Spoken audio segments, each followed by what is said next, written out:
10 ദിവസം ഞാനൊരു ആയുർവേദ ട്രീറ്റ്മെൻറ്റ് പോയായിരുന്നു. പോയി വന്ന ശേഷം ആദ്യം എൻ്റെ കണ്ണിൽ കണ്ടത് ഈ റംബൂട്ടാനായിരുന്നേ. ഞാൻ പോയ സമയം ഒരു പച്ച കളറായിരുന്നു, ഒരു കുഞ്ഞായിരുന്നു. പക്ഷെ 10 ദിവസത്തിനകത്ത് ഇത് പഴുത്തു. പക്ഷെ വന്നപ്പോൾ ഞാൻ ഒന്ന് കഴിച്ചു നോക്കിയായിരുന്നു, നല്ല ടേസ്റ്റാണ്. അതേസമയം വേറൊരു റംബൂട്ടാനും കൂടെ ഉണ്ടായിരുന്നേ.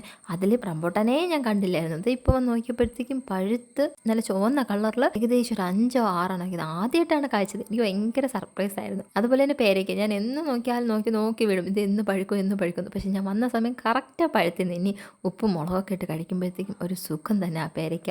അത് നാടൻ പേരയ്ക്ക ഒരു പ്രത്യേക ടേസ്റ്റ് ആണല്ലോ. പിന്നെ ചക്കയുടെ കാര്യം പറയേണ്ട, എന്തൊരു രസമാണെന്ന് അറിയോ അത് കാണാൻ തന്നെ. ഇനി ചക്ക പായസം, ചക്കത്തോരൻ, അങ്ങനെ പല വിഭവങ്ങളും നിങ്ങൾ ഇനി കാണാൻ കിടക്കുന്നതേ ഉള്ളൂ എൻ്റെ യൂട്യൂബ് ചാനലിൽ. പിന്നെ അതുപോലെ കത്തിരിക്ക കേട്ടോ, ഞാൻ പോയ സമയം കുഞ്ഞു പൂവായിരുന്നു കേട്ടോ. പക്ഷേ 10 ദിവസമേ ഞാൻ മാറി നിന്നുള്ളൂ. അതിനിടയിൽ ഒരു കത്തിരിക്ക വന്നു. ഇനി നാളെ കത്തിരിക്ക തീയലോ കത്തിരിക്ക പൊരിക്കാനോ, അങ്ങനെ നാടൻ കത്തിരിക്ക നമുക്ക് കഴിക്കാം. പപ്പായയുടെ കാര്യം പറയാതിരിക്കുക നല്ലത്. നല്ല രസമാണ് കാണാൻ, നല്ല ഭംഗിയാണ്. എനിക്കെല്ലാം ഇഷ്ടപ്പെട്ടു. 10 ദിവസം ഞാൻ മാറി നിന്നപ്പോൾ എന്തൊക്കെയോ ഒരു മാറ്റം പോലെ, തിരിച്ചു വന്നപ്പോൾ എന്തൊരു സ്വർഗ്ഗം പോലെ. അപ്പോൾ ശരി, അടുത്ത വീഡിയോയിൽ കാണാം.